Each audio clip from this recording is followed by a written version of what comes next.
বাড়িতেই বানিয়ে ফেললাম প্রাকৃতিক উপকরণের তেল। আসুন কি কি লাগে দেখে নেই।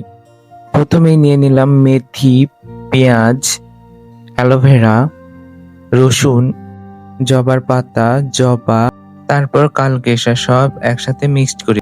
এরপর দিয়ে নিলাম নারকেল তেল বা সরিষার তেল দিয়ে এরপর সব মিক্সড করা উপকরণ দিয়ে মিশিয়ে নিলাম। মিশানোর পর ভালো করে নেড়েচেড়ে নিতে হবে। প্রাকৃতিক উপকরণে যেগুলো তেল আমরা বাড়িতে বানিয়ে ফেলি, মাথায় তেল দিয়ে অনেক উপকার পাই এবং চুল পড়া বা চুলের আগা ফাটা, চুল পেকে যাওয়ার থেকে বিরত রাখা এবং মাথাটা ঠান্ডা রাখা।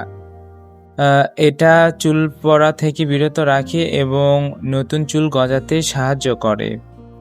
এটা পার্লারে চড়া দামে বিক্রি করে। এই তেলটা অনেকটাই সবুজ হয়ে থাকে। আজ এই পর্যন্ত। আসসালামু আলাইকুম। আপনারা সবাই ভালো থাকবেন।